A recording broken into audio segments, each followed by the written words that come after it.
এবার বিজেপি সরকার আসবেই আসবে। পশ্চিমবঙ্গের মানুষ আরেকটা সুরাবুদ্দিন চায় না। এই ঠাকুরবাড়ির মানুষ তার জবাব দেবেই এই 26-এর নির্বাচনে। যে গরু দুধ দেয় সেই গরুর লাথি খাওয়া ভালো। এমন কোনো দিন নেই যে 2, 4, 5, 10 হাজার গরু পাচার না। পরিবর্তন আসবেই, হবেই। আবার ক্যালকাটা কিলিংস তৈরি হবে। এটা বলার প্রধান কারণ মমতা ব্যানার্জি যেভাবে মুসলিমদের তোষণ করছেন, ভোট ব্যাংকটা বড় হয়ে গেছে।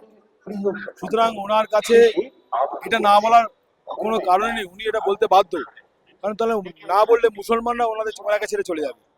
যেইভাবে মুসলমান তোষণ করছেন, আগামী দিনে এই পশ্চিমবঙ্গ পশ্চিম বাংলাদেশে পরিণত হতে যাচ্ছে। যদি পশ্চিমবাংলার সাধারণ মানুষ এর থেকে শিক্ষা না নেয়, তাহলে বড়সড় অঘটন এই পশ্চিমবাংলার বুকে তৈরি হবে।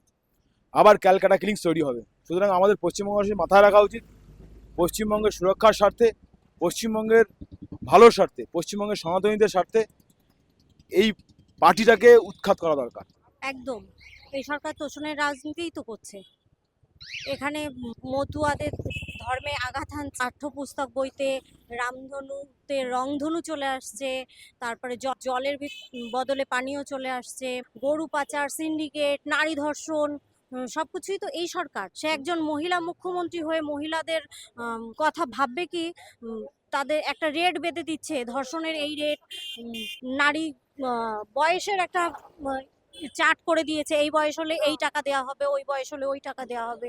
এখানে কি না চল, যে মহিলা মুখ্যমন্ত্রী হয়ে রাষ্ট্রপতিকে এইভাবে অপমান করতে পারে, তার পদকে অমর্যাদা করতে পারে, তাকে কোথায় সম্মান করব আমরা? যত বাংলাদেশ থেকে মুসলিমরা এসেছে, তাদের চোরা পথে এনে জাল Aadhaar card, ration card, I card সবকিছু করে দিয়েছে। যখনই এসআইআর শুরু হলো তখনই তো প্রকাশ্যে চলে আসলো সব। আমরা দেখেছি বাংলাদেশের বর্ডারে কিভাবে কাতারে কাতারে লোক পালিয়ে চলে যাচ্ছে। আমরা পরিবর্তন চাইছি, এর থেকে বেশি কিছু বলা যায়? আর পরিবর্তন আসবেই, হবেই। এবার বিজেপি সরকার আসবেই আসবে। সম্পূর্ণরূপে তোষণের রাজনীতি করছে বর্তমান এই পশ্চিমবাংলায় যে সরকার চলছে। এটা এদের ভোট ব্যাংকের জন্য এই রাজনীতিটা ওরা করছে। বাংলায় গরু পাচার একটা নিত্য প্রয়োজনীয় জিনিসের মতো হয়ে গেছে। তার কারণ এমন কোনো দিন নেই যে 2, 4, 5, 10 হাজার গরু পাচার না। প্রতিনিয়ত টিভির পর্দায় দেখা যায় যে কি পরিমাণে বর্ডার দিয়ে গরু পাচার হচ্ছে। এই তৃণমূলের থেকে বড় স্তরের নেতা মন্ত্রীরা আছে, সবাই এই গরু পাচারের সঙ্গে যুক্ত আছে। দেখুন, মতুয়া সম্প্রদায়ের যে অসম্মান, আমাদের ওয়েস্ট বেঙ্গলে যে বর্তমান টিএমসি সরকার চলছে, এই সরকারের সর্বস্ব নেত্রী মাননীয় মমতা ব্যানার্জি মহাশয়া, উনি নিজে ব্যাখ্যা দিয়ে গুরুচাঁদকে গরুচাঁদ হিসেবে একবার না একাধিকবার অবমাননা করেছে। বাংলায় Aadhaar card, voter card, ration card এই টিএমসি সরকার যে পরিমাণে মানুষকে করে দিচ্ছে টাকার বিনিময়ে, এটা সবাই কম বেশি জানে। পশ্চিমবাংলার কিছু অংশ পূর্ব বাংলার সঙ্গে মিশিয়ে দেওয়ার একটা পরিকল্পনা চলছে, তার জন্য জলকে পানি বলছে। হ্যাঁ, অবশ্যই এই পশ্চিমবাংলার বর্তমান যে সরকার 15 বছর ধরে পশ্চিমবাংলায় যেভাবে মানুষকে ভুল বুঝিয়ে তোষণ করছে এবং তার ভোট ব্যাংক বাড়ানোর জন্য যেভাবে বাজেট পাস করেছে, তাতে বোঝা যাচ্ছে তার যে পশ্চিমবাংলায় যে সংখ্যালঘু যারা আছে, ওই পরিষ্কার কথা, যেটা সংখ্যালঘু বলতে আমরা মুসলমানদের বুঝাই, তাদের ভুলভাল বুঝিয়ে তাদের বাজেটের ভিতরে প্রলোভন দেখিয়ে এই সরকার থাকার চেষ্টা করছে। কিন্তু বর্তমানে এই সরকার যেভাবে সারা পশ্চিমবাংলার মানুষকে ভুল বোঝাচ্ছে এবং এই যে পশ্চিমবঙ্গ সরকার বাজেটের ভিতরে তোমার মাদ্রাসার উপরে কয়েকশো কোটি টাকার ব্যবস্থাপনা করেছে, এটা পশ্চিমবাংলার মানুষ মেনে নিতে পারছে না। এবং যেভাবে পশ্চিমবাংলার সরকার ওবিসিদের যে কাস্ট হিসেব ভাগ করা হয়েছে, তার ভিতরে এই মুসলমানদের ভুয়োভাবে ওবিসি করেছে এবং ওবিসি কার্ড দিয়েছে। ভারত সরকারের সুপ্রিম কোর্ট এই ওবিসিদের এই পশ্চিমবাংলা থেকে বাদ দিয়েছে, আপনারা জানেন। এটা হিন্দুস্তান এবং বিশেষ করে ক্ষুদিরামকে এই পাঠ্য বইতে, ইতিহাসের বইতে একজন বিপ্লবী, আমাদের সবচেয়ে তরুণ বিপ্লবী এবং যা ভারতবর্ষের ইতিহাসে স্বর্ণাক্ষরে লেখা আছে, তাকে উনি সন্ত্রাসী বলে ব্যাখ্যা দিয়েছেন এই আমাদের এই পশ্চিমবাংলার বইতে। এটা মানুষ এই 26-এ মেনে নেবে না, তার জবাব মানুষ দেবে। পশ্চিমবাংলায় বা সারা ভারতবর্ষে এবং আমরা পূর্ববঙ্গ থেকে আগত ওরাকান্দি থেকে আমাদের এই পশ্চিমবাংলা ঠাকুরবাড়ি ঠাকুরনগরে যে আমাদের ঠাকুর গুরুচাঁদ ঠাকুর এবং হরিচাঁদ ঠাকুর কে যেভাবে এই বর্তমান সরকার তার নাম ব্যঙ্গাত্মককারে যেভাবে বলেছে, এটা আমরা মতুয়া সম্প্রদায়ের লোক, আমরা মেনে নিতে পারছি না এবং এবার মানবেও না। আমি একজন মতুয়া সম্প্রদায়ের ঘরের সন্তান, আমরা মেনে নিতে যাচ্ছি না এবং আমাদের ঠাকুরকে যেভাবে অপমান করেছে এর জবাব এই পশ্চিমবাংলার মানুষ, এই হাবড়ার বেশি মানুষ, এই ঠাকুরবাড়ির মানুষ তার জবাব দেবেই এই 26-এর নির্বাচনে। সিন্ডিকেট রাজ এবং গরু পাচার নিয়ে আপনারা দেখেছেন কিছুদিন আগে বীরভূমের অনুব্রত যেভাবে গরু পাচার কাণ্ডে কয়েক বছর জেল খেটেছে এবং আমাদের এই হাবড়ার বিধানসভার যে বর্তমান জেল খাটা চালচোর যে জ্যোতিপ্রিয় মল্লিক বালু নামে আপনারা সবাই চেনেন, যেভাবে জেল খেটে এসেছে এবং সারা হাবড়া দিয়ে সাদা পাঞ্জাবি পরে সবার কাছে ভোট চাইছে, লজ্জা করা উচিত।